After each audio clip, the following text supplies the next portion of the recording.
아, 또 시작이다. 왜 매일매일의 워라밸을 생각하세요? 왜요? 세무사보다 회계사가 더 좋아요? 가둬놓는다고. 조폭들이 와서 팔 돌고. 여러분, 안녕하세요. 오늘은 저희 이제 세무사, 회계사 직업에 대한 궁금증을 이제 해결해드릴 콘텐츠를 준비해봤습니다. 생각보다 세무사나 회계사에 대해서 좀 잘못 알려진 루머들이 있어서 세무사, 회계사 직업에 대해서 진실 혹은 거짓 가감없이 알려드리겠습니다. 회계사 떨어져서 세무사 하는 건가요?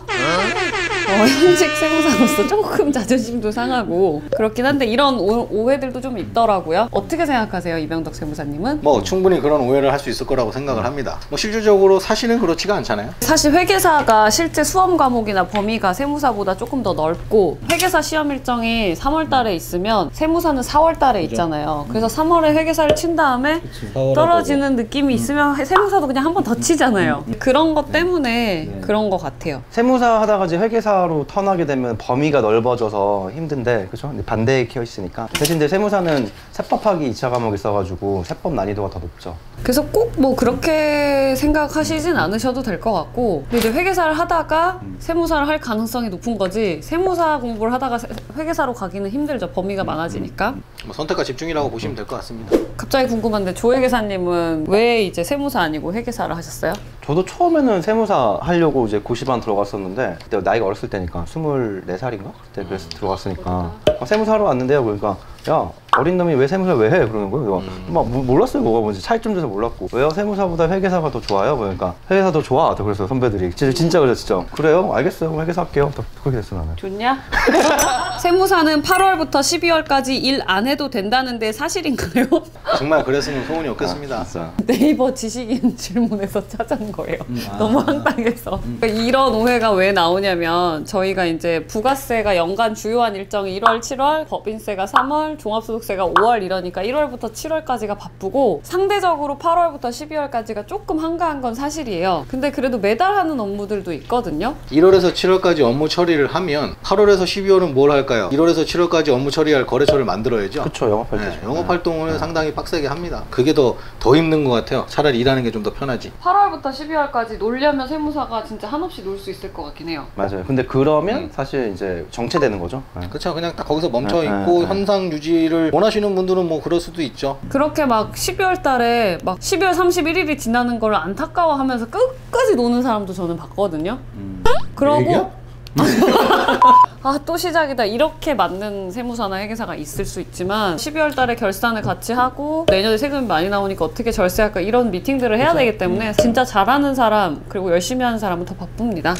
고졸도 세무사나 회계사가 될 수 있나요? 본론적으로 가능은 해요. 4년제 대학 졸업장이 있어야 되는 건 아닌데, 대학교에서 필수 이수 학점이 있거든요. 12학점. 대학교는 안 가더라도 대학교 안에 있는 학점은행제 이런 데서 이수는 받아야 되죠. 수습을 받을 때 보통 대형회계법인에서 수습을 받고 싶어하는 게 회계사들의 보통 성향이거든요. 거기는 있어요. 그게 학벌이 공개적으로 얘기는 하진 않지만은 그들 안에 TO가 있어요. 학교별 TO가 있어가지고 TO 나눠놓고 이제 그 순서대로 뽑죠, 수습을. 시험에는 조건이 없으나 일을 하는 데는 좀 빡셀 수도 있다 라는 뭐 그런 얘기로 보시면 될 것 같습니다. 회계사를 공부하는 친구들보다 세무사가 합격자를 보면은 학벌은 좀 못한 편인 건 맞는 것 같아요. 그런 이유 중에 하나가, 세무사는 세무대학이라는 게 옛날에 있었잖아요. 세무공무원 출신들이 일정 기간이 되면 이제 1차 시험을 면제받거나 뭐 이렇게 해서 도전을 2차 시험을 보시고 세무사가 되는 경우도 있고요. 전문대 중에서 또 세무사 공부만 하려고 하는 또 그런 대학도 있어서 세무사는 조금 그렇게 학벌에 연연하진 않는 것 같아요, 제가 볼 때는. 집에 돈이 엄청 많아서 세무사를 공부하는 친구는 잘 못 봤어요. 근데 집에 조금 잘 산다 싶으면 보통 아빠가 세무사인 그런 경우들이 많아서,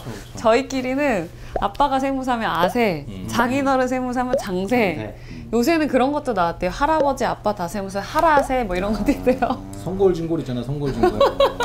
세무사 회계사 자격증을 따면 군대도 편하게 갈 수 있다던데 사실인가요? 편하게 가는 게 아니라 가서 보직을 편하게 받는 건가? 군대가 편한가요? 아 맞아, 원초적인 질문이 먼저네. 근데 회계전교 가는 경우가 있긴 한데, 평생 회계전교 회계할 건데 군대 가서도 회계를 해야 되나? 장기로 갈 수 있으면 가는 게 좋죠. 병으로 가는 것보다. 병보다 낫을 뭔 얘기인지 잘 몰라가지고. 세무사, 회계사, 워라밸이 좋나요? 어떻게 생각하세요? 그냥 웍웍웍 여기 워라밸 밸런스 무너진 지 오래 아니에요? 아 힘들어요.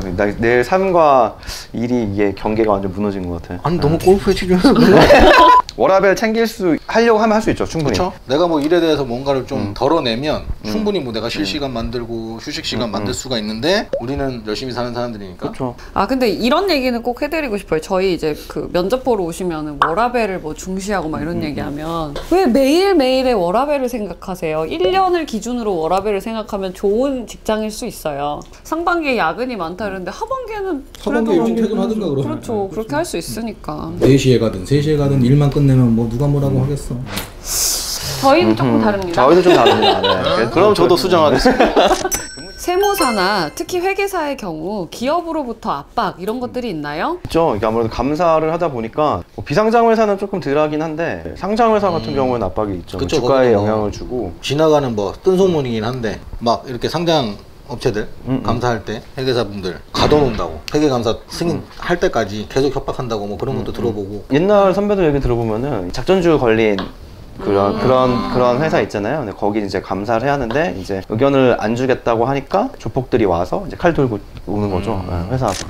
네, 세무사나 회계사가 보험을 팔면 그냥 1억을 번다는데 사실인가요? 여기가 되게 좋은 게 하고 있는 사람도 있고 했다가 나온 사람도 있고 그래서 좋은 얘기를 좀 들려줄 수 있을 것 같아요. 그냥 개인 사업자의 입장에서 생각을 해보면 돈을 계속 벌기는 버는데 부가세를 계속 체납하시거나 밀리거나 소득세를 못 낸다거나 이런 현상이 있는 건 지출 관리가 안 되는 거거든요. 그런 지출 관리가 안 되는 거를 잡아주고 재무 관리를 도와줄 수 있는 사람이 현재 제가 알기로 우리나라에 직업이 없어요. 그런 직업이. 없죠. 재무 설계사라고 와서 하면 그냥 일단 보험만 판매하고 가버리거든요. 근데 사실 재무 설계라는 게 단기, 중기, 장기로 돼야 되고 그 다음에 뭐 보험도 같이 들어가야 되고 여러 가지 세금 설계랑 다 포괄해서 해야 되는데 제가 생각할 때 그 이유는 원래 그것만은 포트폴리오나 이런 거 보고서를 받고 그것에 대한 비용을 내야 되는데 그렇죠. 우리나라 사람들은 그거에 대한 비용을 낼 만한 인식이 의지가 안 없기 되지. 때문에 그렇죠. 그래서 이게 어떻게 보면은 세무사나 회계사들이 보험 쪽으로 넘어오게 되지 않았나. 결국 뭐 상속세 절세라던가 법인세 절세라던가 각종 컨설팅하고 연결이 되기 때문에 그런 것 같아요. 근데 병덕 세무사님은 왜 하다가 나가셨죠? 누구보다 잘할 것 같은데.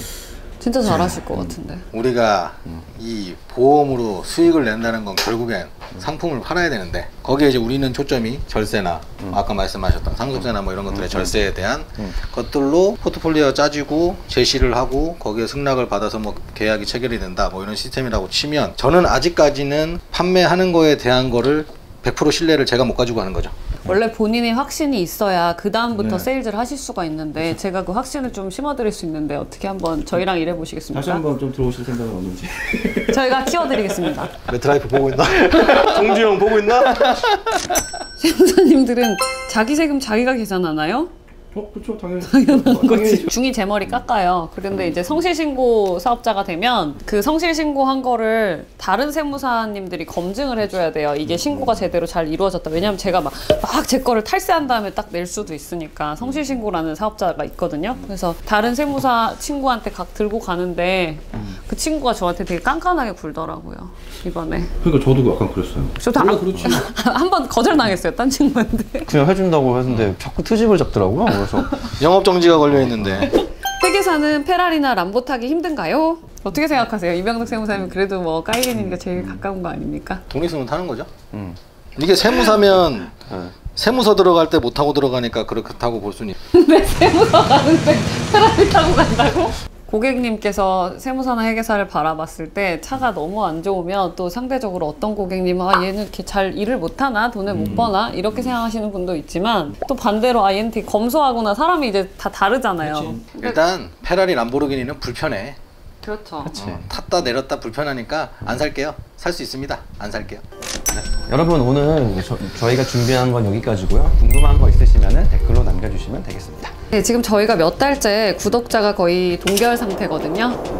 그래서 계속해서 열심히 좋은 컨텐츠를 만들 수 있게 구독과 좋아요 응원 부탁드립니다. 뭐 하십니까? 주위에 알려주십시오.